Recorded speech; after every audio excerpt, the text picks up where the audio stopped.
ఈరోజు రకరకాల అంశాలు మన ముందుకు వస్తూ ఉన్నాయి. వార్తాపత్రికలలో కథనాలు కూడా వస్తూ ఉన్నాయి. అందులో ప్రధానంగా మన లోకల్ బాడీకి సంబంధించిన స్థానిక సంస్థలకు సంబంధించినటువంటి ఎన్నికలు నిర్వహించడానికి ప్రభుత్వం ప్రయత్నాలు ప్రారంభించిందన్నట్టుగా గ్రామాలలో మరి ఎన్నికలకు సంబంధించి నిర్వహణ ఏర్పాట్లు చేయడానికి సిద్ధమవుతున్నటువంటి విషయాన్ని కూడా మనం అన్ని చోట్ల అన్ని వార్తాపత్రికలలో చూడడం జరిగింది. మరి వాళ్ళ స్థానిక సంస్థల ఎన్నికలు పెడుతుంది ప్రభుత్వం అంటే ప్రధానమైనటువంటి డిమాండ్గా ఉన్నటువంటి బీసీలకు సంబంధించిన అంశం ఏదైతే ఉందో దాన్ని స్పష్టత ఇవ్వకుండా కాంగ్రెస్ ప్రభుత్వం ముందుకెళ్ళడానికి వీల్లేదని చెప్పి ఇప్పటివరకు బీసీ సంఘాలకు సంబంధించినటువంటి ప్రతినిధులందరం కూడా కూర్చొని చర్చించడం జరిగింది. మరి కాంగ్రెస్ పార్టీ కామారెడ్డిలో డిక్లరేషన్ ఇచ్చింది. ఏమని? బీసీలకు సంబంధించినటువంటి అనేక అంశాలతో పాటు స్థానిక సంస్థల్లో 42% బీసీలకు రిజర్వేషన్ ఇస్తామని చెప్పడం జరిగింది. మరి 42% అనేటటువంటిది ఏ ప్రాతిపదికన కాంగ్రెస్ పార్టీ అనుకున్నదన్న విషయం ఇప్పటి వరకు స్పష్టత లేదు. మరి బీసీల జనాభా 42% అని లెక్క కట్టే కన్నా ముందే వాళ్ళకి ఎట్లా తెలిసిందన్నటువంటి విషయంలో స్పష్టత లేదు. ఆనాడు ఎన్నికలకు వెళ్ళేటటువంటి హడావుల్లో చాలా వాగ్దానాలు చేసినారు వాళ్ళు. అందులో ఇది కూడా ఒకటి వాళ్ళు చేయడం జరిగింది. ఇవాళ మరి 42% అంటే ప్రతి ఒక్కరం కూడా ఆలోచిస్తూ ఉంటే బీసీ జనాభా సగానికన్నా ఎక్కువ ఉందని రమారమే మనం చెప్తూ ఉంటాం. అంటే అది 50% కావచ్చు, 60% కావచ్చు, ఇంకా ఎక్కువ ఉండొచ్చు. ఎంత ఉన్నదన్నది ఎవరికి తెలియనటువంటి విషయం. కానీ 42% అని కాంగ్రెస్ పార్టీ ఎట్లా చెప్పింది అన్నది ఇప్పటివరకు ఎవరికి అంతుపట్టని విషయం. సరే చెప్తే చెప్పారు, కానీ మరి ఆ 42% కూడా ఇవ్వకుండా మీరు ఎన్నికలకు పోయే ప్రయత్నం చేస్తున్నారా? ఈ ప్రశ్న ఇవాళ అందరి మెదడులో కూడా ఉన్నటువంటి పరిస్థితి.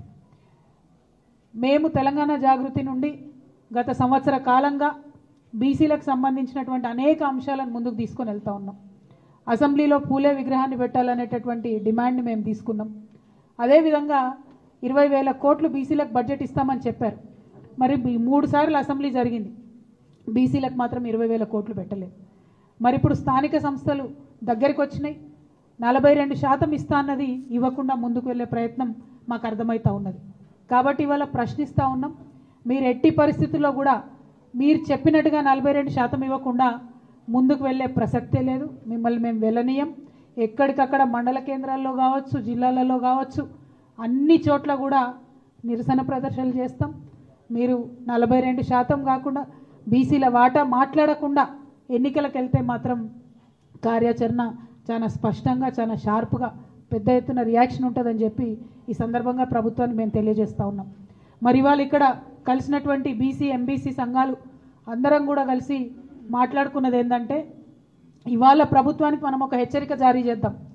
మీరు చేసేటటువంటి ప్రయత్నం బీసీ డెడికేటెడ్ కమిషన్ నివేదిక ఇచ్చిన తర్వాత మాత్రమే, బీసీ జనాభా ఎంతుందో తెలంగాణ ప్రజలకు చెప్పినాక మాత్రమే, దాని మీద మీరు ఎట్లా ముందుకు పోతారనే స్పష్టత ఇచ్చిన తర్వాత మాత్రమే మీరు ఎన్నికల గురించి ఆలోచన చేయాలి. అంతవరకు స్థానిక సంస్థల ఎన్నికల గురించి ప్రభుత్వం ఆలోచన చేయకూడదు. ఇది ప్రధానమైనటువంటి డిమాండ్. రెండవది, జనవరి 3 నాడు సావిత్రిబాయి పూలే గారి జయంతి ఉన్నది. మరి ఆనాడు ఇందిరా పార్క్ దగ్గర ఒక భారీ సభను మేము పెట్టబోతా ఉన్నాం. ఆ సభలో అన్ని బీసీ కమ్యూనిటీకి సంబంధించినటువంటి ప్రతినిధులు, నాయకులు, ప్రజలు పెద్ద ఎత్తున హాజరవుతారు. ఆనాడు ఇంకా స్పష్టంగా మా కార్యాచరణ కూడా మేము చెప్తాం. బీసీ డెడికేటెడ్ కమిషన్కి సంబంధించిన సమయం 30వ తారీఖు నాడు అయిపోతూ ఉన్నది. మరి 30వ తారీఖు నాడు ప్రభుత్వానికి వారు నివేదిక ఇస్తామని చెప్తున్నారు. ఆ నివేదిక అంశాలు బయటపడ్డ తర్వాత తప్పకుండా 3వ తారీఖు నాడు పెట్టేటటువంటి సభలో మా కార్యాచరణ ఇంకా స్పష్టంగా చెప్తాం. ఇవాళ భారతీయ జనతా పార్టీకి కూడా మేము డిమాండ్ చేస్తూ ఉన్నాం. మీరు ఓం శ్రీ మహాశక్తి జ్యోతిష్యాలయం మెట్రో స్టేషన్ దగ్గర అయ్యప్ప స్వామి టెంపుల్ ప్రక్కన మెట్టుగూడ సికింద్రాబాద్. కోయ సిద్ధాంతి కాళీ దేవరాజు. సెల్ 9133441099. స్త్రీ పురుష వశీకరణము, విద్య ఉద్యోగ సమస్యలు, లవ్ ప్రాబ్లమ్స్, మ్యారేజ్ ప్రాబ్లమ్స్, కుటుంబ సమస్యలు, ఆరోగ్య సమస్యలు, వ్యాపార సమస్యలు, నరదిష్టి, కోర్టు సమస్యలు, ఆస్తి తగాదాలు, సినీ రంగం, ఇలా ఎటువంటి సమస్యలకైనా పూర్తి పరిష్కారం చూపబడును మరియు చేతబడులు తీయబడును. సంతాన సమస్యలు, ఎటువంటి అనారోగ్య సమస్యలకైనా వనమూలికలతోనే ఆయుర్వేద వైద్యం ఇవ్వబడును. గమనిక, దూర ప్రాంతంలో ఉండే వారికి ఫోన్లో జాతకం చెప్పబడును. కోయ సిద్ధాంతి కాళీ దేవరాజు. సెల్ 9133441099. ఓం శ్రీ మహాశక్తి జ్యోతిష్యాలయం, మెట్రో స్టేషన్ దగ్గర, అయ్యప్ప స్వామి టెంపుల్ ప్రక్కన, మెట్టుగూడ, సికింద్రాబాద్.